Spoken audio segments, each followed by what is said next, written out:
प्यारे वीरो, जय भीम, जय भारत, नमो बुद्धा। अज आपां बाबा साहब के संघर्ष की लड़ी च 10वें भाग का कुछ इतिहासक जिक्र करन लई दरपेश हाँ। कल 9 तारीख नूं पंजाब के कुछ विशेष साथियों की मीटिंग होने कारण और पूरा दिन मीटिंग च लंघ जाण कारण असी 9 तारीख की चर्चा इत्थे नहीं कर सके।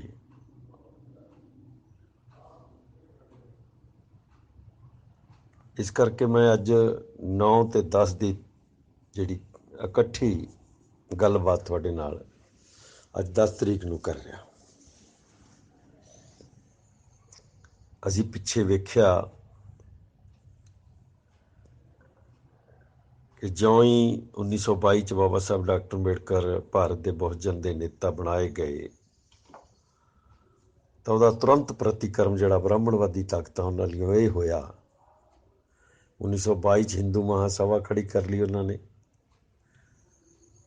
और वो नतीजे वजों पछड़ियां हिंदू सछूत जातियां नूं बाबा साहब नालों तोड़ लिया गया। दूजी घटना वापरी 1925 ब्राह्मण संगठन खड़ा होया RSS। उसे वेले तीसरी घटना हुई कि कम्यूनिस्ट पार्टी ऑफ इंडिया बना के बाबा साहब के द्वारा किसी भी इनकलाब नूं सामने रखदिया होया बंगाल ते पूने के ब्राह्मणों ने महाराष्ट्र के ब्राह्मणों ने कम्यूनिस्ट पार्टी ऑफ इंडिया खड़ी की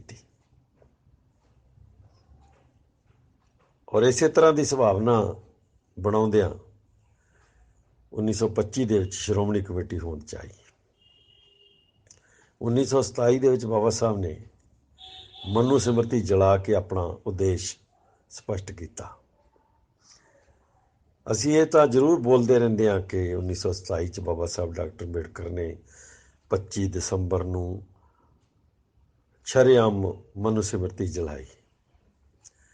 उस तो अगे नहीं जाते असी कि बाबा साहब ने देश के अंदर की करना है, उन्होंने मकसद की है, उन्होंने उद्देश की है, उन्होंने कित्थे तक पहुँचना है और ये उद्देश दसन वास्ते उन्होंने मनु सिमरती सड़कों के उत्ते जलाई ताकि ब्राह्मण नूं पता लग जाए कि बहुजन उन्हां तो आज़ादी चाहुंदा है। मनु सिमरती जलाउण का अर्थ है ब्राह्मण तो आज़ादी। स्पष्ट शब्दां च इहदा अर्थ है। RSS का CPI का ते हिंदू महासभा का अर्थ है कि ब्राह्मण तो बिल्कुल भी आज़ादी नहीं। मित्रों, तुसीं उन्हां बरीकियां नूं जरूर छूहना है जिहड़ियां बरीकियां असल विच किसी भी घटना के हेठ काम कर रही हैं। मैं तुहानूं ये कहना चाहुंदा है कि बाबा साहब का भारत के बहुजन के नेता बनना, मूल वासियों के नेता बनना, सिंधु भारतीयों का नेता बनना, दूसरे पासे 1927 25 दसंबर नूं मनु सिमरती जलाउणा, इहदा दोनों का इक्को ही अर्थ है, ब्राह्मण तो आज़ादी, वर्ण जात तो आज़ादी, आर्यां तो आज़ादी। जिहड़ा आदमी तो छोटे मोटे अर्थ करता है वो शायद ज़्यादा जानता नहीं जां बेईमानी करेगा। और दूसरी तरफ 1922 हिंदू महासभा का, RSS का, कम्यूनिस्ट पार्टी ऑफ इंडिया का ये सीधा अर्थ है कि तुसी ब्राह्मणवाद तो कदे आज़ाद नहीं हो सकते। और तुसी एक खास गल नोट करो, ये ਕਿ ਇਹ ਵੱਡੀਆਂ ਇਤਿਹਾਸਕ ਘਟਨਾਵਾਂ ਹੈ, ਬਹੁਤ ਵੱਡੀਆਂ ਇਤਿਹਾਸਕ ਘਟਨਾਵਾਂ ਹੈ, ਭਾਰਤ ਨੂੰ ਹਿਲਾ ਦੇਣ ਵਾਲੀਆਂ ਇਤਿਹਾਸਕ ਘਟਨਾਵਾਂ ਹੈ, ਜਿਨ੍ਹਾਂ ਦੇ ਵਿੱਚ ਇਹ ਸੰਕਲਪ ਨਹੀਂ ਹੈ ਕਿ ਅੰਗਰੇਜ਼ਾਂ ਤੋਂ ਆਜ਼ਾਦੀ। अजय तक ये संकल्प नहीं है। अजीब बात है, इस देश की अजीब बात। ब्राह्मण ने अजे तक ऐलान नहीं किया। बहुत सारे लोग जिहड़े वड्डे विद्वान कहते अपने आप को बुद्धिमान कहते हैं या दूजे अपने आप को स्कॉलर कहते हैं, दार्शनिक कहते हैं, उन्होंने भी इस गल का कदे जिक्र नहीं किया कि 1925 तक ब्राह्मण ने कदे अंग्रेज़ों तो आज़ादी का ऐलान नहीं सी कीता। 1857 च रजवाड़ियां ने राजियां ने अंग्रेज़ों नाल जो लड़ाई लड़ी वो रजवाड़ियां दी ते अंग्रेज़ों की लड़ाई सी, आज़ादी की लड़ाई सी। 1857 तो लैके 1925 तक कदे ब्राह्मण ने अंग्रेज़ों तो आज़ादी का ऐलान नहीं पढ़िया। ये मैं खास गल नोट करा रहा थानू।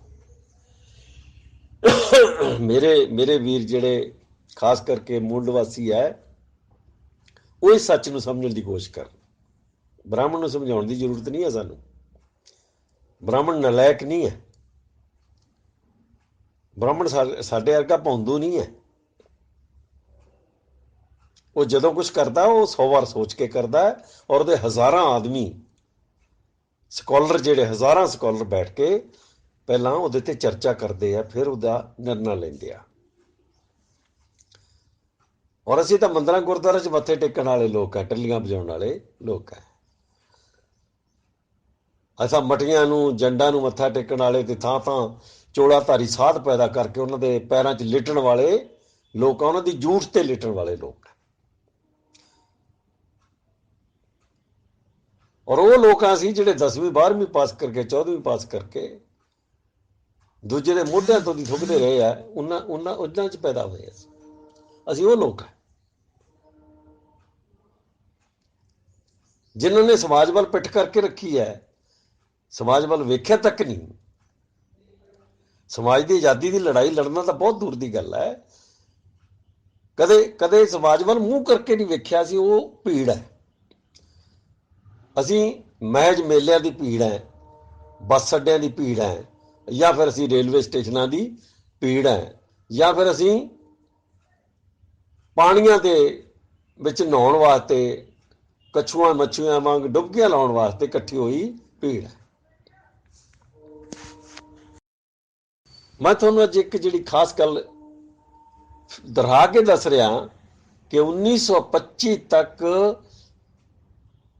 1857 तो बाद 1925 तक ब्राह्मण ने कदे अंग्रेज़ों तो आज़ादी का कोई एक छोटा जा फिकरा भी नहीं बोलिया।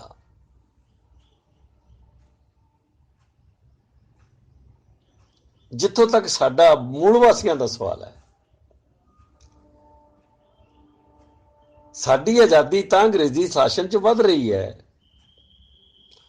1848 ज्योतिराव का पढ़ जाना, स्कूल खोलना, दादी मां का एक अध्यापका बनना, 1873 के ब्राह्मण का आर्यां का इतिहास लिख देना और गुलामगिरी छपना, 1887 के शाहू महाराज वर्गा एक महान राजा जिहड़ा गद्दी ते बैठना और 1902 च उहदा राखवा कर लागू करना और 1915 के बाबा साहब डॉक्टर अंबेडकर का 16 जमातां पास कर जाना। 1919 के एक्ट विच इस देश के मूल वासियों का नां दर्ज हो जाना और 1922 च एक अछूत का भारत के बहुजन का, भारत के मूल वासियों का, भारत की 85% आबादी का नेता बन जाना, ये अंग्रेजी शासन च हो रहा। ये माहौल अंग्रेजी शासन का है और जिस शासन दे विच असीं अगे आज़ादी वाल वध रहे हैं उहदे खिलाफ साडे पुरखे है जिहड़े वो नहीं लड़ रहे। तुसीं देखो कि ब्राह्मण कदे 1925 तक कोई ऐलान नहीं करता अंग्रेज के खिलाफ, शासक के खिलाफ। क्यों? और अछूत पुरछे ਜਿਹੜੇ इस देश के मूल वासी है, शूद्र कहे गए, हरिजन कहे गए, गिरिजन कहे गए, नीच कहे गए, वो भी अंग्रेजों के खिलाफ आज़ादी का कोई ऐलान नहीं कर रहे। फर्क की है कि अंग्रेज़ों के हुंदियां, एक नोट करो सारे, कि अंग्रेज़ों के हुंदियां पहली बार ਭਾਰਤ ਦੇ ਵਿੱਚ ਬ੍ਰਾਹਮਣ, ਛਤਰੀ ਤੇ ਵੈਸ਼ ਵੀ ਗੁਲਾਮ ਹੋਏ। ਮੌਰੀਆ ਵੰਸ਼ ਦੇ ਇਤਿਹਾਸ ਤੋਂ ਬਾਅਦ ਅੰਗਰੇਜ਼ਾਂ ਦੇ ਆਉਣ ਤੱਕ ਜਾਂ 1857 ਤੱਕ ਮੈਂ ਕਹਿ ਲਾਂ,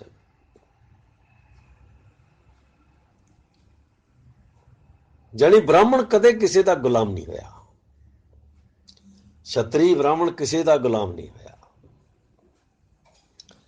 ਅੰਗਰੇਜ਼ਾਂ ਦੀ ਕੰਪਨੀ ਆਉਣ ਤੋਂ ਬਾਅਦ ਵੀ ਉਹ ਪੂਰਾ ਗੁਲਾਮ ਨਹੀਂ ਸੀ, ਪਰ 1857 ਤੋਂ ਬਾਅਦ ਬ੍ਰਾਹਮਣ, ਛਤਰੀ, ਵੈਸ਼ ਅੰਗਰੇਜ਼ਾਂ ਦਾ ਪੂਰਨ ਗੁਲਾਮ ਸੀ। ਉਹਦੀ ਜ਼ੁਰਤ ਨਹੀਂ ਸੀ ਕਿ ਉਹ ਅੱਖਾਂ ਕੱਢ ਸਕੇ, ਅੱਖਾਂ ਦਿਖਾ ਸਕੇ, ਹੱਥ ਚੁੱਕ ਸਕੇ।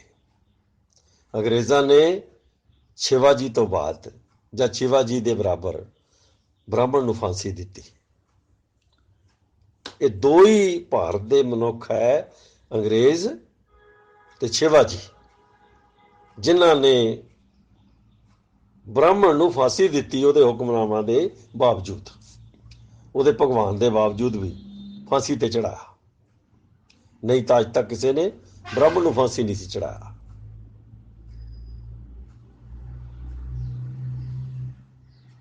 ਇਹਦਾ ਮਤਲਬ ਕੀ ਹੈ ਕਿ ਜਿਹੜਾ ਗੁਲਾਮ ਹੈ ਉਹਦੀ ਤਾਕਤ ਨਹੀਂ ਹੈ ਕਿ ਉਹ ਬੋਲ ਸਕੇ, ਉਹ ਕਹਿ ਸਕੇ, ਜਾਣੀ ਉਹ ਅੰਗਰੇਜ਼ਾਂ ਦੇ ਖਿਲਾਫ ਖੜਾ ਹੋ ਸਕੇ। ਇਹ ਸਭ ਤੋਂ ਵੱਡੀ ਖੂਬੀ ਸੀ ਅੰਗਰੇਜ਼ੀ ਸ਼ਾਸਨ ਦੀ ਹਜ਼ਾਰਾਂ ਸਾਲਾਂ 'ਚ, ਕਿ ਉਹਦੇ ਰਾਜ ਦੇ ਵਿੱਚ ਬ੍ਰਾਹਮਣ ਵੀ ਗੁਲਾਮ ਸੀ। ਛਤਰੀ ਵੈਸ਼ ਤਾਂ ਆਪਣੇ ਆਪ ਹੀ ਗੁਲਾਮ ਹੋ ਗਿਆ ਜਦੋਂ ਬ੍ਰਾਹਮਣ ਗੁਲਾਮ ਹੈ।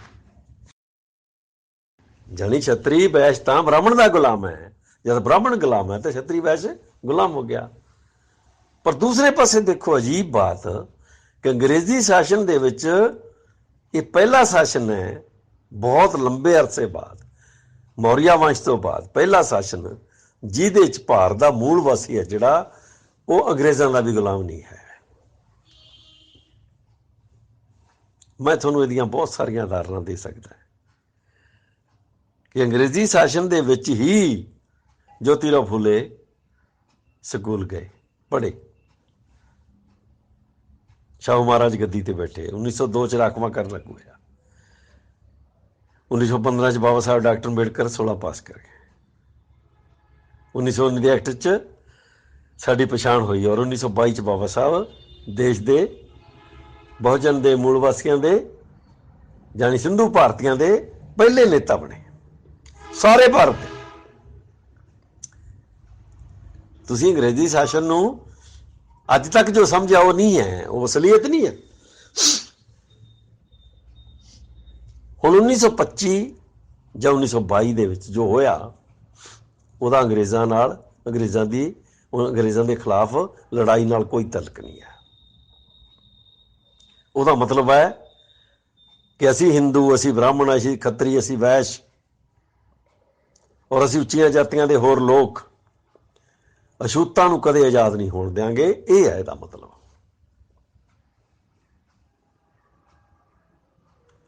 1922 'ਚ, 1925 'ਚ ਜੋ ਹੋਇਆ, ਉਹਦਾ ਮਤਲਬ ਇਹ ਹੈ ਕਿ ਇਹ ਇਸ ਦੇਸ਼ ਦੇ ਮੂਲ ਵਾਸੀ ਜਿਹੜੇ, ਅਸੀਂ ਆਜ਼ਾਦ ਹੋਣ ਨਹੀਂ ਦਿਆਂਗੇ।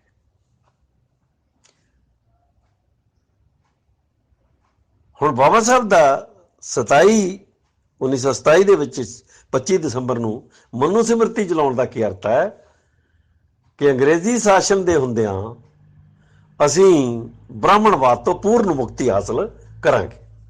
ਇਹ ਹੈ ਇਹਦਾ ਅਰਥ। ਔਰ ਇਹ ਗੱਲ ਕਿਹਨੇ ਕਹੀ ਸੀ? ਜੋਤੀਰਾਓ ਫੂਲੇ ਨੇ, ਕਿ ਅੰਗਰੇਜ਼ੀ ਸ਼ਾਸਨ ਚਲਾ ਜਾਏਗਾ, ਪਰ ਅੰਗਰੇਜ਼ੀ ਸ਼ਾਸਨ ਦੇ ਹੁੰਦਿਆਂ ਤੁਸੀਂ ਬ੍ਰਾਹਮਣ ਤੋਂ ਮੁਕਤ ਹੋ ਜਾਓ। ਇਹ ਸੀ 25 ਦਸੰਬਰ 1927 ਦਾ ਉਦੇਸ਼ ਕਿ ਅਸੀਂ ਬ੍ਰਾਹਮਣ ਤੋਂ ਆਜ਼ਾਦ ਹੋ ਜਾਣਾ ਹੈ।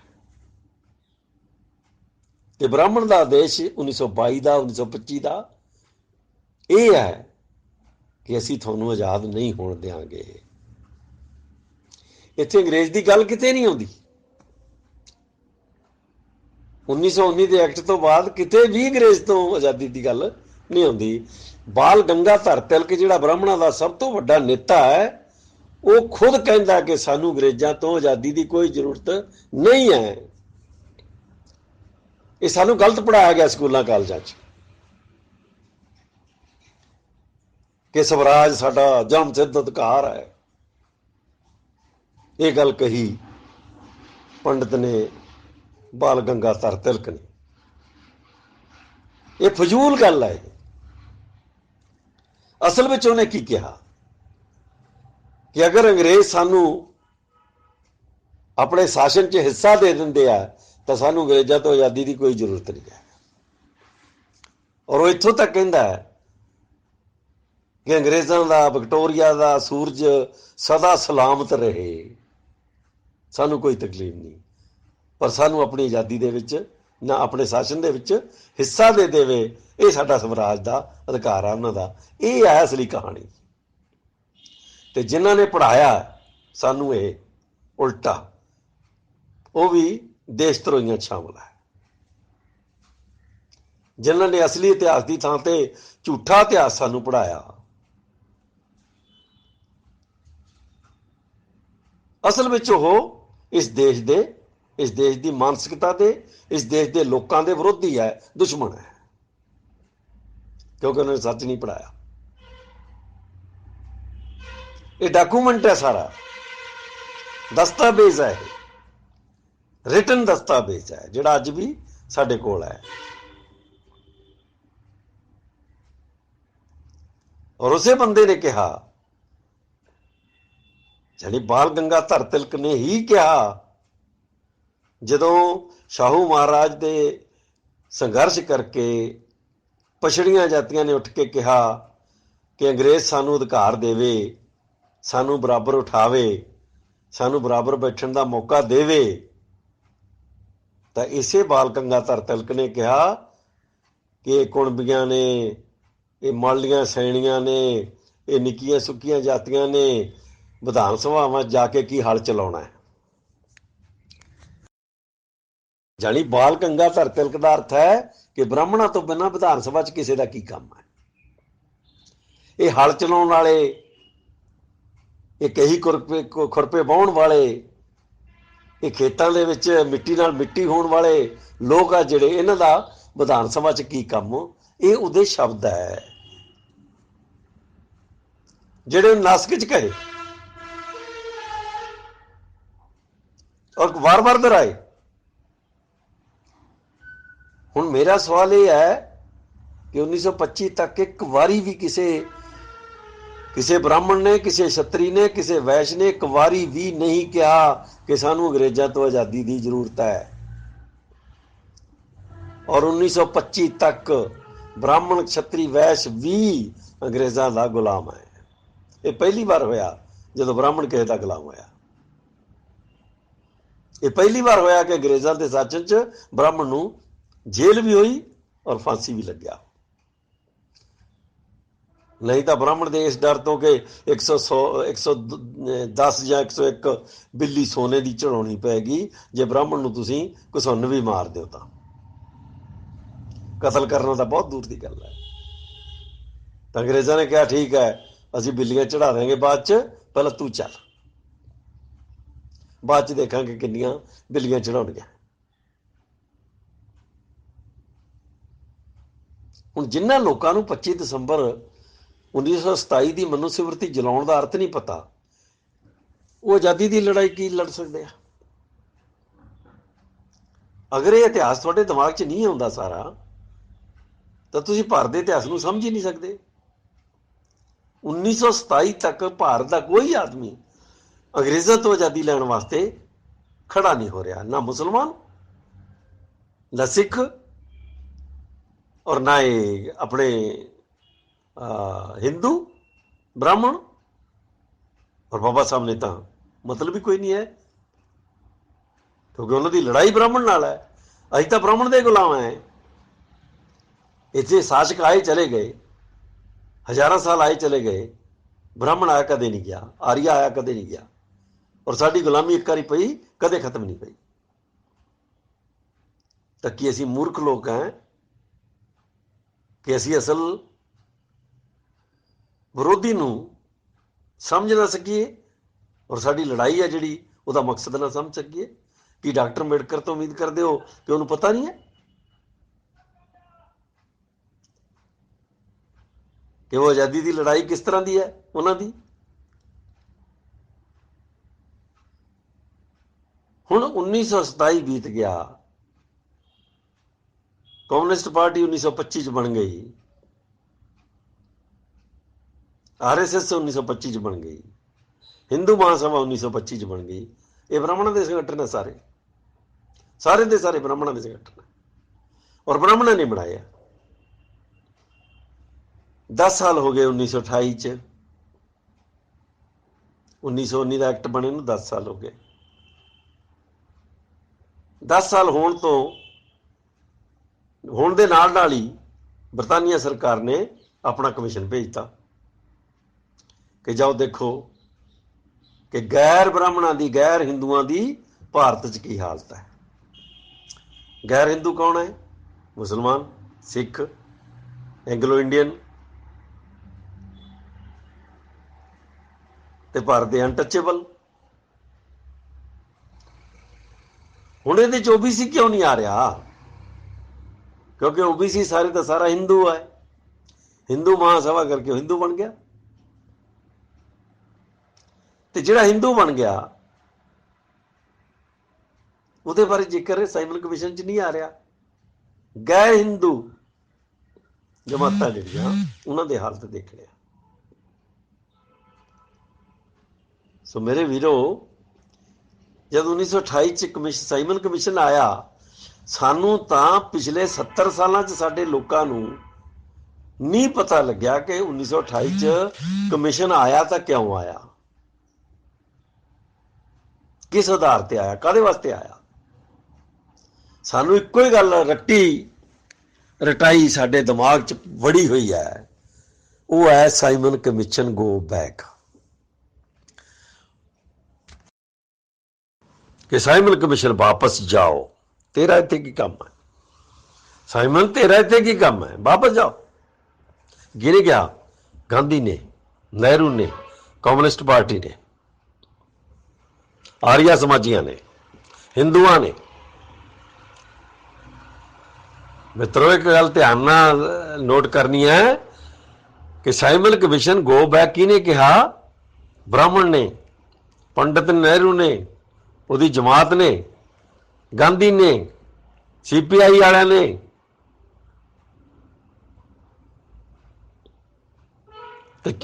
जिन्होंने नहीं किया वो कौन है? मुसलमान।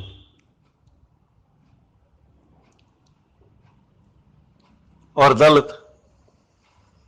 सिखा ने कहा, सिखा आर्या समाजी हो गए, सिखा ने कहा, सिखा ने रौला पाया Simon commission go back. Bhagat Singh ने रौला पाया कि साइमन कमीशन गो बैक। ये लाला लाजपत राय दे सारे चेले बाल के जी, सब ने रौला पाया। पंजाब के चेले बाल के जिन्होंने कुर्बानियां दित्तियां, उन्होंने रौला पाया साइमन कमीशन गो बैक। क्यों? क्योंकि सिखां दे नां ते हिंदू सी सारे, शक्ल दे सिख, अकल दे हिंदू। जानी सारे शक्ल दे सिख सी, अकल दे हिंदू सी।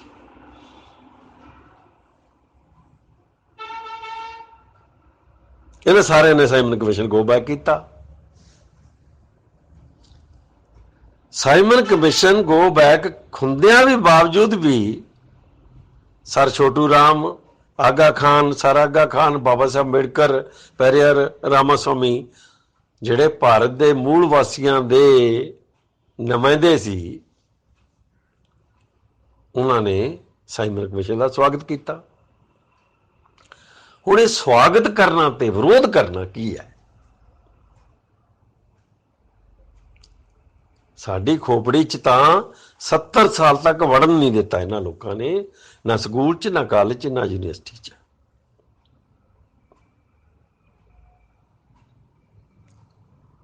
और ये गल सानू बाहरले पासों समझ के, जिहड़े भारत दे सियाणे लोग सी उन्होंने समझ के दसी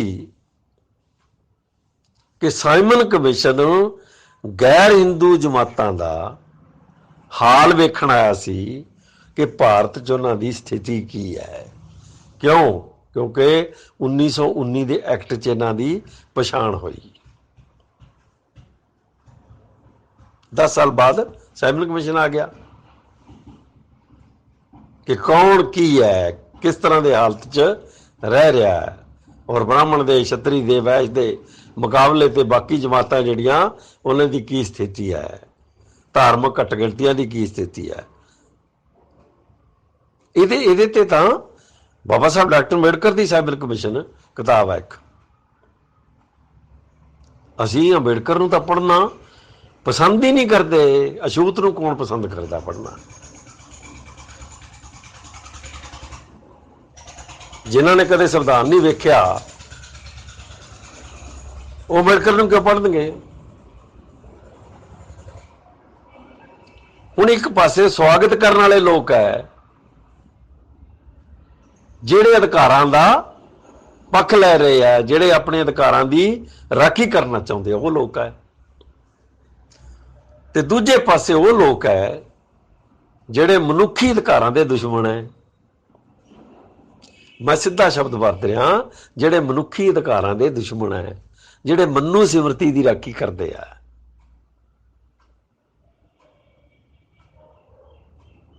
ਜਿਨ੍ਹਾਂ ਵਾਸਤੇ शूद्र ते औरत पाप जोनी है, शूद्र ते औरत दोने पाप जोनी है।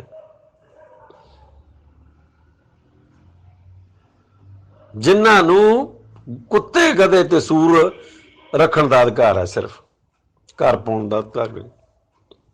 जिन्होंने जमीन लैण दा अधिकार नहीं, जिन्होंने विद्या लैण दा अधिकार नहीं, जिन्होंने चंगियां किताबां वेखण दा अधिकार नहीं, चंगी गल सुणन दा अधिकार नहीं है, जिन्होंने बोलने का अधिकार नहीं है, जिन्होंने उच्चे बैठने का अधिकार नहीं है, जिन्होंने परछावां पाउण का अधिकार नहीं है, जिन्होंने सांझी थां तो पानी पीण का अधिकार नहीं है, जिन्होंने मंगिया होया लाया होया कपड़ा पाउण का अधिकार है, जिहड़े झूठ खा सकते हैं लोगों की, वो लोग।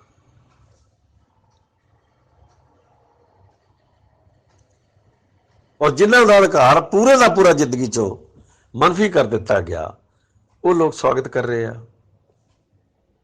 तो जिन्होंने खोया अधिकार वो गो बैक कह रहे हैं। साइमन कमीशन एक कमीशन है। तुसी देखो कि अंग्रेजी शासन नूं नहीं कोई कह रहा कि बाहर जा। कोई ब्राह्मण, कोई बनिया, कोई क्षत्री, कोई उच्ची जात दा होर आदमी, कोई सिख ਜਾਂ ਗਿਣੇ ਚੁਣੇ ਥੋੜੇ ਜਿਹੇ ਮੁਸਲਮਾਨ ਜਿਹੜੇ ਮਹਾਤਮਾ ਗਾਂਧੀ ਦੇ ਚੇਲੇ ਸੀ, ਉਹਨਾਂ ਤੋਂ ਬਿਨਾ ਇਹ ਗੱਲ ਕੋਈ ਨਹੀਂ ਕਹਿ ਰਿਹਾ। ਜਾਨੀ ਉਹ ਵੀ ਸਾਰੇ ਕਹਿ ਲਓ ਤੁਸੀਂ, ਇਹ ਨਹੀਂ ਕਹਿ ਰਹੇ ਕਿ ਅੰਗਰੇਜ਼ੋ ਬਾਹਰ ਜਾਓ, ਕਿ ਚਲੋ ਅੰਗਰੇਜ਼ੋ ਬਾਹਰ ਜਾਓ। ਅੰਗਰੇਜ਼ ਨੂੰ ਛੇੜ ਨਹੀਂ ਰਹੇ, ਉਹਦੀ ਗੱਲ ਨਹੀਂ ਕਰ ਰਹੇ।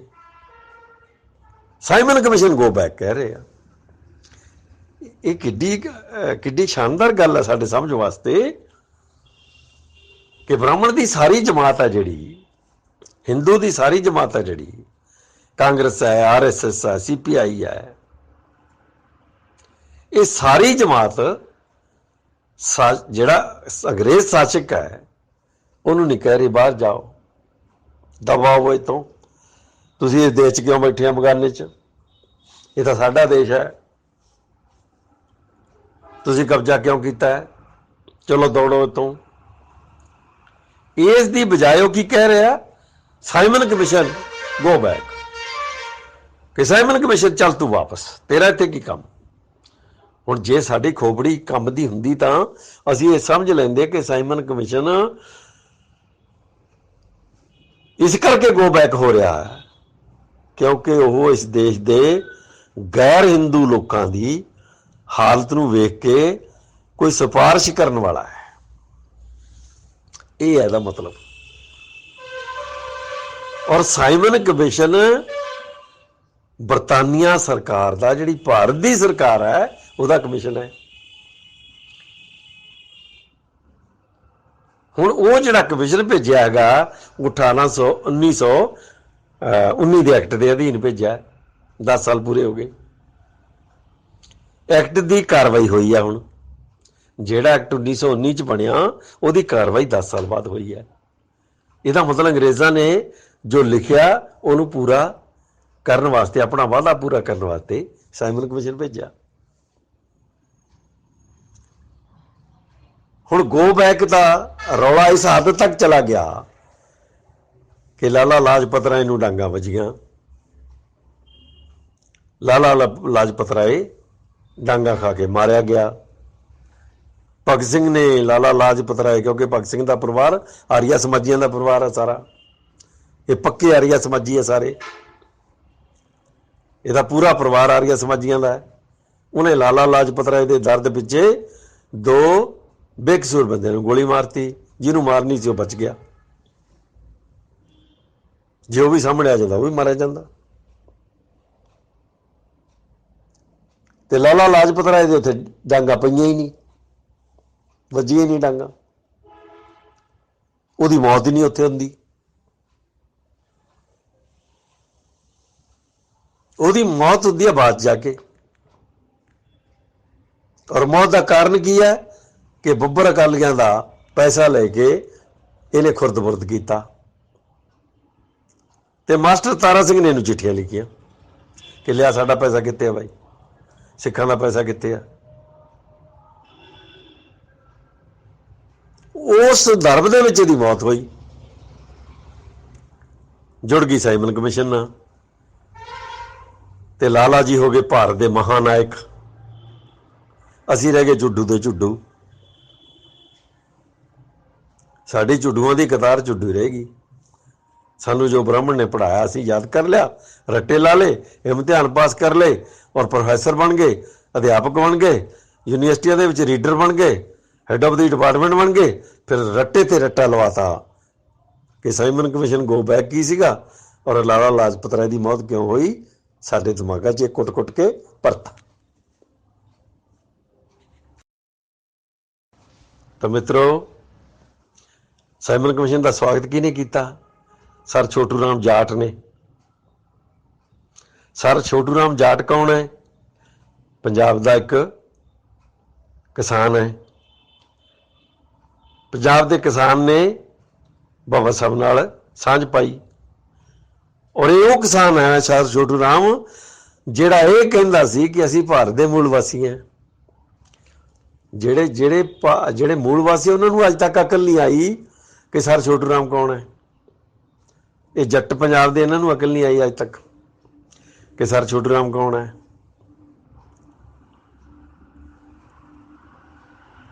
ਇਹਨਾਂ ਨੂੰ ਗਾਂਧੀ ਦਾ ਪਤਾ ਹੈ, ਇਹਨਾਂ ਨੂੰ ਨਹਿਰੂ ਦਾ ਪਤਾ ਹੈ, ਇਹਨਾਂ ਨੂੰ ਪਟੇਲ ਦਾ ਪਤਾ ਹੈ, ਇਹਨਾਂ ਨੂੰ ਬ੍ਰਾਹਮਣਾਂ ਸਾਰਿਆਂ ਦਾ ਪਤਾ ਹੈ, ਪਰ ਇਹਨਾਂ ਨੂੰ ਸਰ ਛੋਟੂ ਰਾਮ ਦਾ ਨਹੀਂ ਪਤਾ। ਸਰ ਛੋਟੂ ਰਾਮ ਪਹਿਲਾ ਮਨੁੱਖ ਹੈ ਕਿਸਾਨ ਜਿਹਨੇ ਠੋਕ ਕੇ ਲਿਖਿਆ ਹੋਇਆ ਹੈ ਕਿ ਅਸੀਂ ਸ਼ੂਦਰ ਹੈ। ਸਾਨੂੰ ਬ੍ਰਾਹਮਣ ਨੇ ਸ਼ੂਦਰ ਬਣਾ ਕੇ ਰੱਖਿਆ ਔਰ ਡਾਕਟਰ ਅੰਬੇਡਕਰ ਨਾਲ ਉਹਨਾਂ ਦੀ ਨੇੜਤਾ ਸੀ। ਸਰ ਛੋਟੂ ਰਾਮ ਨੇ ਹੀ ਅੰਗਰੇਜ਼ਾਂ ਨਾਲ ਜਿੰਨੀ ਕੋ ਲੜ ਸਕਿਆ ਉਹਦੇ ਆਧਾਰ ਤੇ ਇਹ ਜੱਟਾਂ ਜਾਟਾਂ ਨੂੰ ਜ਼ਮੀਨ ਜਿਹੜੀ ਮਿਲੀ ਹੈ ਇਹ ਸਰ ਛੋਟੂ ਰਾਮ ਦੀ ਲੜਾਈ 'ਚੋਂ ਮਿਲੀ ਹੈ। ਇਹ ਕਹਿੰਦੇ ਅਸੀਂ ਜ਼ਮੀਨਾਂ ਦੇ ਸਦੀਆਂ ਤੋਂ ਮਾਲਕ ਹਾਂ। ਇਹਨਾਂ ਨੂੰ ਪੁੱਛੇ ਲਿਆਓ ਰਜਿਸਟਰੀਆਂ ਕੱਢੋ ਵੀ ਆਪਦੀਆਂ, ਦਿਖਾਓ ਕਰ ਰਜਿਸਟਰੀਆਂ ਤੁਸੀਂ, ਜਿਹੜੀਆਂ ਸਦੀਆਂ ਦੀਆਂ ਰਜਿਸਟਰੀਆਂ ਜਰਾ ਕੱਢ ਕੇ ਦਿਖਾਓ ਤੁਸੀਂ। ਜਿਹੜੇ ਪੱਟੇ ਲਈ ਫਿਰਦੇ ਆ ਲਿਆਓ ਰਜਿਸਟਰੀਆਂ ਇਹਨਾਂ ਦੀ ਕੱਢ ਕੇ ਦਿਖਾਓ। ਸਰ ਛੋਟੂ ਰਾਮ ਨੇ ਅੰਗਰੇਜ਼ਾਂ ਨੂੰ ਕਿਹਾ ਕਿ ਇਹ ਜਿਹੜੇ ਗਰੀਬ ਕਿਸਾਨ ਹੈ, ਜਿਹੜੇ ਜ਼ਿੰਦਗੀ ਭਰ ਖੇਤ ਉਗਾ ਕੇ ਤੁਹਾਡਾ शासन ਚਲਾਉਂਦੇ ਆ, ਤੁਹਾਡੇ शासन ਵਾਸਤੇ ਕੱਚਾ ਮਾਲ ਪੈਦਾ ਕਰਦੇ ਆ, ਇਹਨਾਂ ਨੂੰ ਕੋਈ ਅਧਿਕਾਰ ਨਹੀਂ। ਤਾਂ ਅੰਗਰੇਜ਼ ਸ਼ਾਸਕ ਨੇ ਸਰ ਛੋਟੂ ਰਾਮ ਦੀ ਗੱਲ ਮੰਨ ਕੇ ਜਿਹੜਾ ਜ਼ਮੀਨ ਵਾਹੁੰਦਾ ਸੀ ਉਹਨੂੰ ਜ਼ਮੀਨ ਦਾ ਅਧਿਕਾਰੀ ਬਣਾਇਆ, ਹਲਵਾਗ ਨੂੰ ਜ਼ਮੀਨ ਦਾ ਅਧਿਕਾਰੀ ਬਣਾਇਆ। ਜਿਹੜਾ ਮੁਜ਼ਾਹਰਾ ਮਰੂਸ ਤੇ ਗੈਰ ਮਰੂਸ ਕਿਸਾਨ ਸੀ, ਇਹ ਕਿਸਾਨ ਜਿਹੜਾ ਇਹਦੇ ਤਿੰਨ ਨਾਂ ਹੈ, ਮਰੂਸ, ਗੈਰ ਮਰੂਸ ਤੇ ਮੁਜ਼ਾਹਰਾ। ਇਹਨਾਂ ਮੁਜ਼ਾਹਰਿਆਂ ਨੂੰ, ਇਹਨਾਂ ਮਰੂਸਾਂ ਨੂੰ, ਇਹਨਾਂ ਗੈਰ ਮਰੂਸਾਂ ਨੂੰ, ਇਹਦਾ ਮਤਲਬ ਹੈ ਕਿ ਜਿਹੜੇ ਸੀਰੀ ਸੀ ਰਜਵਾੜਿਆਂ ਦੇ, ਨਵਾਬਾਂ ਦੇ, ਇਹ ਜਿਹੜੇ ਜੱਟ ਹੈ ਨਾ ਸਾਰੇ, ਇਹ ਸੀਰੀ ਸੀ। ਇਹ ਸਾਰੇ ਨੋਟ ਕਰ ਲਓ ਜਰਾ, ਇਹ ਸਾਨੂੰ ਸੀਰੀ ਕਹਿੰਦੇ ਆ। ਜਰਾ ਇਹਨਾਂ ਦੀ ਕਹਾਣੀ ਸੁਣ ਲਓ ਕਿ ਇਹ ਸਾਰੇ ਦੇ ਸਾਰੇ ਨਵਾਬਾਂ ਦੇ, ਸਰਦਾਰਾਂ ਦੇ ਤੇ ਰਜਵਾੜਿਆਂ ਦੇ ਸੀਰੀ ਸੀ। ਇਹ ਠਾਕਰਾਂ ਦੇ ਸੀਰੀ ਸੀ। ਇਹ ਉਹਨਾਂ ਦੇ ਖੇਤ ਵਾਹਿਆ ਕਰਦੇ ਸੀ। ਇਹ ਲਾਲਿਆਂ ਦੇ ਸੀਰੀ ਸੀ, ਜਾਣੀ ਜ਼ਮੀਨਾਂ ਲਾਲਿਆਂ ਕੋਲ, ਠਾਕਰਾਂ ਕੋਲ, ਰਜਵਾੜਿਆਂ ਕੋਲ, ਸਰਦਾਰਾਂ ਕੋਲ, ਜ਼ਿਮੀਂਦਾਰਾਂ ਕੋਲ ਤੇ ਨਵਾਬਾਂ ਕੋਲ ਹੁੰਦੀਆਂ ਸੀ। ਤੇ ਜੱਟ ਤੇ ਜੱਟ ਉਹਦਾ ਕਿਸਾਨ ਹੁੰਦਾ ਸੀ। ਇਹਦਾ ਮਤਲਬ ਸੀਰੀ ਹੁੰਦਾ ਸੀ। ਸੀਰੀ ਦਾ ਨਾਂ ਅਸਲ ਵਿੱਚ ਕੀ ਸੀ? ਮੁਜ਼ਾਹਰਾ, ਮਰੂਸ ਤੇ ਗੈਰ ਮਰੂਸ। ਸਰ ਛੋਟੂ ਰਾਮ ਨੇ ਅੰਗਰੇਜ਼ਾਂ ਨੂੰ ਕਿਹਾ ਕਿ ਇਹ ਭਲੇ ਲੋਕ ਜਿਹੜਾ ਤੇਰੇ ਸ਼ਾਸਨ ਦੇ ਵਿੱਚ, ਤੇਰੇ ਰਾਜ ਦੇ ਵਿੱਚ ਕੱਚਾ ਮਾਲ ਪੈਦਾ ਕਰਕੇ ਦਿੰਦੇ ਆ, ਕਿ ਇਹਨਾਂ ਦਾ ਕੋਈ ਹੱਕ ਨਹੀਂ। ਅੰਗਰੇਜ਼ਾਂ ਨੂੰ ਗੱਲ ਸਮਝ ਲੱਗੀ। ਅੰਗਰੇਜ਼ਾਂ ਨੇ ਬਕਾਇਦਾ ਇੱਕ ਮਤਾ ਪਾਸ ਕੀਤਾ, ਜਿਹੜੇ ਕਾਨੂੰਨ ਬਣਾਇਆ ਇੱਕ ਛੋਟਾ, ਜਿਹਦੇ ਅਧੀਨ ਇਹ ਮੁਜ਼ਾਹਰੇ, ਮਰੂਸ ਤੇ ਗੈਰ ਮਰੂਸ, ਇਹ ਰਜਵਾੜਿਆਂ ਦੇ, ਨਵਾਬਾਂ ਦੇ, ਠਾਕਰਾਂ ਦੇ, ਲਾਲਿਆਂ ਦੇ, ਜ਼ਿਮੀਂਦਾਰਾਂ ਦੇ, ਸਰਦਾਰਾਂ ਦੇ ਸੀਰੀ ਜਿਹੜੇ ਆ, ਇਹਨਾਂ ਨੂੰ ਜ਼ਮੀਨ ਹਲਵਾਗ ਦੀ ਉਹਦੇ ਟੁਕੜੇ ਮਿਲਣੇ ਸ਼ੁਰੂ ਹੋਏ। ਅੱਜ ਜਿਹੜੇ ਜ਼ਮੀਨਾਂ ਦੇ ਮਾਲਕ ਹਨ ਨਾ, ਇਹ ਸਰ ਛੋਟੂ ਰਾਮ ਕਰਕੇ ਆ। ਤੇ ਸਰ ਛੋਟੂ ਰਾਮ ਆਪਣੇ ਲਿਖਦਾ ਹੈ, ਜਿਹੜਾ ਸਾਡਾ ਪੁਰਖਾ ਹੈ, ਉਹ ਲਿਖਦਾ ਹੈ ਕਿ ਅਸੀਂ ਸ਼ੂਦਰ ਹਾਂ। ਔਰ ਉਸ ਬੰਦੇ ਨੇ ਸਾਫ਼-ਸਾਫ਼ ਲਿਖਿਆ ਹੋਇਆ ਹੈ ਕਿ ਅਸੀਂ ਦੇਸ਼ ਦੇ ਮੂਲ ਵਾਸੀ ਹਾਂ, ਅਸੀਂ ਉੱਚੀਆਂ ਜਾਤੀਆਂ ਦੇ ਲੋਕ ਨਹੀਂ ਹਾਂ, ਅਸੀਂ ਗੁਲਾਮ ਲੋਕ ਹਾਂ। ਨਾ ਤਾਂ ਜੱਟਾਂ ਨੇ ਇਹ ਗੱਲ ਸਮਝੀ ਤੇ ਨਾ ਜਾਟਾਂ ਨੇ ਸਮਝੀ, ਕਿਉਂਕਿ ਇਹਦੇ 'ਚ ਹੇਠੀ ਸਮਝਦੇ। ਇਹਨਾਂ ਨੂੰ ਕੁਛ ਲੋਕਾਂ ਨੂੰ ਪਤਾ ਹੋਏਗਾ, ਇਹ ਆਪਣੀ ਹੇਠੀ ਸਮਝਦੇ ਇਸ ਗੱਲ 'ਚ ਕਿ ਵੀ ਸਾਨੂੰ ਵੀ ਲੋਕ ਸੀਰੀ ਕਹਿਣਗੇ ਫਿਰ ਤਾਂ, ਤੇ ਸੀਰੀਆਂ ਨੂੰ ਸੀਰੀ ਕਿਹਾ ਜਾਏਗਾ, ਹੋਰ ਕੀ ਕਿਹਾ ਜਾਏਗਾ। ਇਹ ਮੁਜ਼ਾਹਰੇ, ਮਰੂਸ ਤੇ ਜਿਹੜੇ ਗੈਰ ਮਰੂਸ ਹੈ ਸੀਰੀ ਹੋ ਜਾਂਦੇ ਆ। ਇਹ ਟੁੰਡੀ ਲਾਟ ਕਦੋਂ ਹੋ ਗਏ? ਇਹ ਟੁੰਡੀ ਲਾਟ ਤਾਂ ਜਦੋਂ ਜ਼ਮੀਨਾਂ ਮਿਲ ਗਈਆਂ ਉਦੋਂ ਹੋ ਗਏ ਇਹ। ਫਿਰ ਸੀਰੀ ਅਸੀਂ ਹੋ ਗਏ ਇਹਨਾਂ ਦੇ। ਫਿਰ ਉਹਨਾਂ ਨੇ ਸਾਨੂੰ ਛਿੱਤਰ ਵਾਹਿਆ ਧਰ ਕੇ। ਪਹਿਲਾਂ ਇਹ ਨਵਾਬਾਂ ਦੇ ਛਿੱਤਰ ਖਾਂਦੇ ਸੀ, ਜ਼ਿਮੀਂਦਾਰਾਂ ਦੇ ਛਿੱਤਰ ਖਾਂਦੇ ਸੀ, ਵੱਡੇ ਵੱਡੇ ਲਾਲਿਆਂ ਸੇਠਾਂ ਦੇ ਛਿੱਤਰ ਖਾਂਦੇ ਸੀ, ਰਜਵਾੜਿਆਂ ਦੇ ਛਿੱਤਰ ਖਾਂਦੇ ਸੀ, ਠਾਕਰਾਂ ਦੇ ਛਿੱਤਰ ਖਾਂਦੇ ਸੀ। ਮੈਂ ਵੇਖਿਆ ਇਹਨਾਂ ਨੂੰ। ਮੈਂ ਆਪਣੇ ਬਚਪਨ 'ਚ ਬਹੁਤ ਸਾਰੀਆਂ ਐਸੀਆਂ ਥਾਵਾਂ ਦੇਖੀਆਂ ਜਿੱਥੇ ਕੁਛ ਹੁੰਦਾ ਸੀ ਸਾਰਾ। ਮੈਂ ਇਹਨਾਂ ਨੂੰ ਲੰਮੇ ਪੈ ਕੇ ਮੱਥੇ ਟੇਕਦੇ ਦੇਖਿਆ, ਠਾਕਰਾਂ ਨੂੰ। ਇਹ ਜਿਹੜੇ ਚੌਧਰੀ ਆ ਨਾ, ਮੈਂ ਇਹਨਾਂ ਨੂੰ ਠਾਕਰਾਂ ਦੀ ਹਵੇਲੀ ਮੂਹਰੇ ਲੰਮੇ ਪੈ ਕੇ ਨਿਕਲਦੇ ਦੇਖਿਆ, ਹੱਥ ਜੋੜ ਕੇ ਨਿਕਲਦੇ ਦੇਖਿਆ।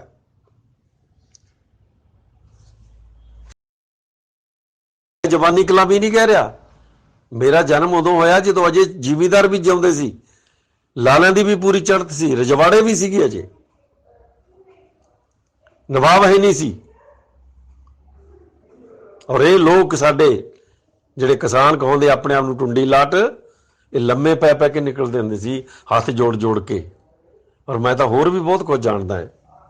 ਕਿਹੜੀ ਕਿਹੜੀ ਕਹਾਣੀ ਦੱਸਾਂ ਬਈ, ਸਾਲੀ ਕਹਿਣ ਨੂੰ ਜੀ ਨਹੀਂ ਕਰਦਾ। ਐਡੀ ਬੁਰੀ ਹਾਲਤ ਦੇਖੀ ਹੈ ਮੈਂ ਆਪਣੇ ਲੋਕਾਂ ਦੀ।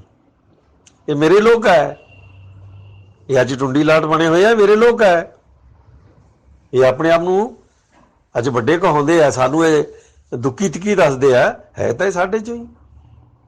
ये मजारे है, ये मरूस है, गैर मरूस है, ये सीरीयल वालियां दे, ठाकरां दे, नवाबां दे, सरदारां दे, जिमीदारां दे। असी सीरी इन्हां दे, फर्क नहीं है। और सर छोटू राम बाबा साहब डॉक्टर अंबेडकर का साथी है, और सर छोटू राम ने साइमन कमीशन का स्वागत किया। हुण इहदा मतलब दो धिरां है भारत च, एक पासे ब्राह्मणवादी धिरां है और एक पासे ब्राह्मण तो मुक्ति चाहण वालियां धिरां है। असल कहानी यह है साइमन कमीशन की। जदों साइमन कमीशन आ गया मित्रों, जो कुछ वापरिया बहुत लंबी चौड़ी कहानी है। मैं इत्थे सिर्फ इन्ना ही कहना चाहता कि 1929 आ गया। 1929 ਦੇ ਵਿੱਚ ਪਹਿਲੀ ਵਾਰ ਇਹ ਮੁੱਦਾ ਉੱਠਿਆ ਕਿ ਭਾਰਤ ਦੇ ਅਛੂਤ ਜਿਹੜੇ 6 ਕਰੋੜ ਤੋਂ ਜ਼ਿਆਦਾ ਹੈ ਉਹ ਹਿੰਦੂ ਨਹੀਂ ਹੈ।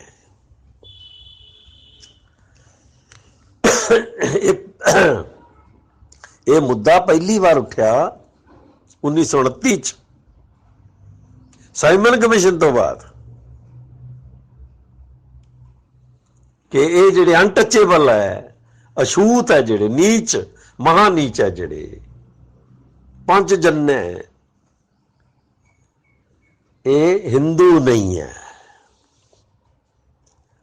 सर आगा खान ने भी कहा है हिंदू नहीं है, सर छोटू राम ने भी कहा है हिंदू नहीं है। सर छोटू राम ने तो इत्थों तक कहा कि असी जाट भी हिंदू नहीं है। हिंदू ना होने का सवाल साइमन कमीशन तो बाद खड़ा हो गया। तो बाबा साहब तो वैसे ही नहीं मनते, वो तो कहते SC ST OBC भारत का मूल वासी हिंदू है ही नहीं। हिंदू होने का मतलब अधिकार खोना, ते ना हिंदू होने का मतलब अधिकार पाना। ये जिहड़ा OBC है ये 1922 च हिंदू बन गया, अज तक इनू कोई अधिकार नहीं मिलिया बराबर का। इनू किसी ने पछाणिया ही नहीं, आइडेंटिफाई नहीं किया। अगर मंडल कमीशन ना आउंदा इन्हां दी तां पछाण ही कोई नहीं सी। ये अज भी राम भगत है सारे दे सारे, अजे भी राम भगत है सारे दे सारे। ये अपने आप नू गर्व से कहो हम हिंदू हैं। जिन्ने BJP या RSS दे बड़े नेता है वो सारे दे सारे पछड़िया जातियां चों है। कल्याण सिंह, उमा भारती, मुंडे, विनय कटियार, रतंबरा, अशोक गिरी, अशोक सिंगल गिरी, और एक और ज्यादा बोलता है जिहड़ा जिहड़ा कतल दियां बहुतियां कहानियां करदा, उहदा नाम भुल गया मैं। ये सब हिंदू है, OBC दे हिंदू है, ये पछड़ी जाति दे लोग है सारे दे सारे। ते जिन्हें कहा असीं हिंदू हैं उन्होंने अधिकार नहीं मिलिया, ते जिहड़ा कहंदा असीं हिंदू नहीं है उन्होंने 1919 दे एक्ट दे अधीन साइमन कमीशन दे नाल 1935 के एक्ट च और फिर 26 जनवरी 1950 के संविधान के अनुसार अधिकार मिल गया। हुण 1919 दे विच ना 1929 दे विच साइमन कमीशन के जाण तो बाद ये सवाल खड़ा हो गया। और मित्रों, जदों मरदमशुमारी हुई तो उदों रौला पिया कि अनटचेबल हिंदू नहीं है। तो पहली बार 1929 दे विच सवाल खड़ा होया, अनटचेबल हिंदुओं चों बाहर पक्के तौर पे बाहर चले गए। एक लाइन, जिस लाइन वास्ते साडे पुरखे लड़ रहे सी वो लाइन खड़ी हो गई। और 1929 दे विच ही पहली बार कांग्रेस ने ते उहदे नेता पंडित जवाहर लाल नेहरू ने, जिहड़ा RSS का भी आदमी सी, उन्हें 1929 च रावी के किनारे ते खड़ के संपूर्ण आजादी का बिगल बजाता। ये भी 1929 च होया। 1929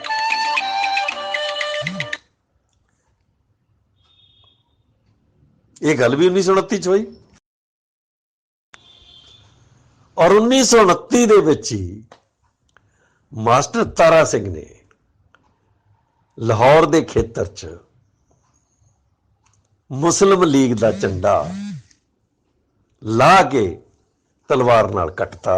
ਇਹ ਸੀ 1925 ਦੀ ਪਹਿਲੀ ਘਟਨਾ, ਜਿਹੜੀ 1925 ਦੀ ਸ਼੍ਰੋਮਣੀ ਕਮੇਟੀ ਤੋਂ ਨਿਕਲੀ। ਉਹ ਪਹਿਲੀ ਘਟਨਾ 1929 ਦੀ ਹੈ। 3 ਘਟਨਾਵਾਂ 1929 ਦੀਆਂ ਹੈ ਕਿ ਅਛੂਤ ਹਿੰਦੂ ਨਹੀਂ ਹੈ, ਲਾਈਨ ਖਿੱਚਦੀ। ਪ੍ਰਸ਼ਾਸਨਿਕ ਲਾਈਨ ਖਿੱਚੀ ਗਈ। ਉਹਦਾ ਰਿਕਾਰਡ ਭਾਰਤੀ ਲੋਕ ਨੀਚ ਕਿਵੇਂ ਬਣੇ ਚ ਦਿੱਤਾ ਹੈ। 1929 ਦੇ ਵਿੱਚ ਸੰਪੂਰਨ ਆਜ਼ਾਦੀ ਦਾ ਐਲਾਨਨਾਮਾ ਪੜ੍ਹਤਾ ਬ੍ਰਾਹਮਣ ਨੇ। ਪਹਿਲੀ ਵਾਰ ਬ੍ਰਾਹਮਣਾਂ ਨੇ ਅੰਗਰੇਜ਼ਾਂ ਤੋਂ ਆਜ਼ਾਦੀ ਦਾ ਐਲਾਨਨਾਮਾ 1929 ਚ ਪੜ੍ਹਿਆ, ਸਾਈਮਨ ਕਮਿਸ਼ਨ ਦੇ ਆਉਣ ਤੋਂ ਬਾਅਦ। ਜਾਣੀ ਬ੍ਰਾਹਮਣ ਇੰਨਾ ਜ਼ਿਆਦਾ ਸਿਆਣਾ ਹੈ, ਇੰਨਾ ਜ਼ਿਆਦਾ ਦੂਰਦਰਸ਼ੀ ਹੈ, ਉਹਨੂੰ 28 ਦੇ ਸਾਈਮਨ ਕਮਿਸ਼ਨ ਦਾ ਪਤਾ ਲੱਗ ਗਿਆ ਕਿ ਹੁਣ ਕੀ ਹੋਣ ਵਾਲਾ ਹੈ। ਬ੍ਰਾਹਮਣ ਜਾਣਦਾ ਸੀ, ਅੰਬੇਡਕਰ ਜਾਣਦਾ ਸੀ, ਸਰ ਅੱਗਾ ਖਾਨ ਜਾਣਦਾ ਸੀ, ਸਰ ਛੋਟੂ ਰਾਮ ਜਾਣਦਾ ਸੀ, ਬਾਕੀ ਨਹੀਂ ਸੀ ਜਾਣਦੇ। ਗਾਂਧੀ ਜਾਣਦਾ ਸੀ, ਲਾਲਾ ਲਾਜਪਤ ਰਾਏ ਵੀ ਹੁੰਦਾ ਤਾਂ ਜ਼ਰੂਰ ਜਾਣਦਾ, ਉਹਦੀ ਵੀ ਸਮਝ ਚ ਆਉਣ ਵਾਲੀ ਚੀਜ਼ ਹੈ ਇਹ। RSS ਜਾਣਦੀ ਸੀ, ਹਿੰਦੂ ਮਹਾਸਭਾ ਜਾਣਦੀ ਸੀ। ਤੇ 1929 ਚ ਪਹਿਲਾ ਐਲਾਨਨਾਮਾ ਹੋ ਗਿਆ ਕਿ ਸੰਪੂਰਨ ਆਜ਼ਾਦੀ ਚਾਹੀਦੀ ਆ ਹੁਣ। ਔਰ 1929 ਚ ਹੀ ਸ਼੍ਰੋਮਣੀ ਕਮੇਟੀ ਦੇ ਸਰਬਰਾਹ ਮਾਸਟਰ ਤਾਰਾ ਸਿੰਘ ਨੇ ਮੁਸਲਿਮ ਲੀਗ ਦਾ ਝੰਡਾ ਫੜਿਆ, ਲਾਇਆ ਤੇ ਤਲਵਾਰ ਨਾਲ ਕੱਟ ਦਿੱਤਾ। ਇਹ ਹੈ ਮਿੱਤਰੋ 1929 ਤੱਕ ਦਾ ਉਹ ਇਤਿਹਾਸ ਜਿਹੜਾ ਅਸਲ ਆਜ਼ਾਦੀ ਦਾ ਇਤਿਹਾਸ ਹੈ। ਜਿਹੜੀ ਕਦੇ ਕਦੇ ਤੁਸੀਂ ਹੁਣ ਨਵਾਂ ਨਾਰਾ ਸੁਣਦੇ ਹੋ, ਇਹ ਬ੍ਰਾਹਮਣਵਾਦ ਤੋਂ ਮੁਕਤੀ, ਬ੍ਰਾਹਮਣਵਾਦ ਤੋਂ ਆਜ਼ਾਦੀ। ਇਹ ਬ੍ਰਾਹਮਣਵਾਦ ਤੋਂ ਆਜ਼ਾਦੀ ਵਾਸਤੇ 1848 ਚ ਜੋਤੀਰਾਓ ਫੂਲੇ ਨੇ ਬੀਜ ਬੀਜਿਆ ਔਰ 1929 ਤੱਕ ਫੈਲ ਰਿਹਾ, ਲਗਾਤਾਰ ਫੈਲ ਰਿਹਾ। ਔਰ ਉਹਨੂੰ ਰੋਕਣ ਵਾਸਤੇ ਸਾਈਮਨ ਕਮਿਸ਼ਨ ਦਾ ਗੋ ਬੈਕ ਕਰਨ ਵਾਸਤੇ ਜਿਹੜੀ ਜਮਾਤ ਜਿਵੇਂ ਜਿਵੇਂ ਅੱਗੇ ਆਈ, ਪਹਿਲਾਂ ਆਰੀਆ ਸਮਾਜ, ਫਿਰ 1885 ਦੀ ਕਾਂਗਰਸ, ਫਿਰ ਬਾਲ ਗੰਗਾਧਰ ਤਿਲਕ, ਔਰ ਫਿਰ ਹਿੰਦੂ ਮਹਾਸਭਾ, ਫਿਰ RSS, ਫਿਰ CPI, ਔਰ ਫਿਰ ਉਹਦੇ ਨਾਲ ਇਹ ਜਿਹੜੇ ਸਾਈਮਨ ਕਮਿਸ਼ਨ ਗੋ ਬੈਕ ਵਾਲੇ ਸਾਰਾ ਜਿੰਨਾ ਪੂਰਾ ਲਾਣਾ ਭਾਰਤ ਦਾ ਜਿਹੜਾ ਹਿੰਦੂ ਲਾਣਾ ਹੈ,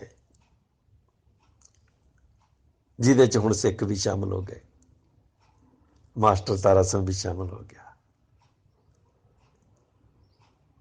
ਇਹ ਸਾਰੇ ਦੇ ਸਾਰੇ 1929 ਤੱਕ ਪਹੁੰਚ ਗਏ। ਹੁਣ ਜਦੋਂ 1929 ਆਉਂਦਾ ਹੈ ਤੇ ਬ੍ਰਾਹਮਣ ਸੰਪੂਰਨ ਆਜ਼ਾਦੀ ਦਾ ਐਲਾਨਨਾਮਾ ਪੜ੍ਹਦਾ ਹੈ ਤਾਂ ਉਸ ਵੇਲੇ ਅਛੂਤ ਹਿੰਦੂਆਂ ਚੋਂ ਬਾਹਰ ਹੋ ਜਾਂਦੇ ਹੈ। ਇਹ ਕਹਾਣੀ ਅਗਰ ਤੁਹਾਡੇ ਸਮਝ ਨਹੀਂ ਆਉਂਦੀ ਕਿ ਬਾਬਾ ਸਾਹਿਬ ਡਾਕਟਰ ਅੰਬੇਡਕਰ ਨੇ 25 ਦਸੰਬਰ ਨੂੰ ਮਨੂ ਸਿਮਰਤੀ ਕਿਉਂ ਜਲਾਈ, ਉਹਦਾ ਅਰਥ ਕੀ ਸੀ, ਅਗਰ ਇੰਨੀ ਗੱਲ ਸਾਡੇ ਸਮਝ ਨਹੀਂ ਆਉਂਦੀ ਤਾਂ ਮਿੱਤਰੋ ਅਸੀਂ ਆਜ਼ਾਦੀ ਦੇ ਅਰਥ ਨਹੀਂ ਸਮਝ ਸਕਦੇ। ਅਜੇ ਤੱਕ ਅੰਗਰੇਜ਼ ਦੇ ਖਿਲਾਫ ਆਜ਼ਾਦੀ ਦਾ ਐਲਾਨਨਾਮਾ ਸਿਰਫ ਪੜ੍ਹਿਆ ਗਿਆ ਹੈ ਪੰਡਿਤ ਜਵਾਹਰ ਲਾਲ ਨਹਿਰੂ ਤੋਂ ਦੁਆਰਾ ਰਾਵੀ ਦੇ ਕਿਨਾਰੇ ਤੇ, ਅਜੇ ਇਹਨੇ ਅਮਲ ਚ ਆਉਣਾ ਹੈ। ਹੁਣ ਇੱਕ ਪਾਸੇ ਮੁਸਲਿਮ ਲੀਗ ਹੈ, ਇੱਕ ਪਾਸੇ ਪੰਡਿਤ ਜਵਾਹਰ ਲਾਲ ਨਹਿਰੂ, ਉਹਦੀ ਕਾਂਗਰਸ ਤੇ ਗਾਂਧੀ ਮਹਾਤਮਾ ਹੈ, ਜਾਣੀ ਬ੍ਰਾਹਮਣ, RSS, CPI, ਹਿੰਦੂ ਮਹਾਸਭਾ, ਇਹ ਸਾਰੇ ਇੱਕ ਪਾਸੇ ਹੈ। ਦੂਜੇ ਤੀਜੇ ਪਾਸੇ ਅੰਬੇਡਕਰ ਖੜੇ ਆ ਔਰ ਚੌਥੇ ਪਾਸੇ ਉਹਨਾਂ ਦੇ ਸਾਹਮਣੇ ਅੰਗਰੇਜ਼ ਖੜਾ ਹੈ, ਸ਼ਾਸਕ ਖੜਾ ਹੈ। ਇਹ ਚਾਰਾਂ ਦੇ ਵਿਚਕਾਰ ਟੱਕਰ ਚੱਲ ਰਹੀ ਹੈ ਤੇ ਸਿੰਘਾਂ ਨੇ ਆਪਣੇ ਆਪ ਨੂੰ ਜਿੱਥੇ ਲਿਜਾਣਾ ਸੀ ਉੱਥੇ ਲੈ ਗਏ ਆ। ਮਿੱਤਰੋ, ਅਸੀਂ ਇਦੋਂ ਅੱਗੇ ਕੱਲ 11 ਤਰੀਕ ਨੂੰ ਦਾਦਾ ਸਾਹਿਬ ਜੋਤੀ ਰਾਓ ਫੂਲੇ ਦੇ ਜਨਮ ਦਿਨ ਤੇ ਚਰਚਾ ਕਰਾਂਗੇ। ਜੈ ਭੀਮ, ਜੈ ਭਾਰਤ, ਨਮੋ ਬੁੱਧਾ।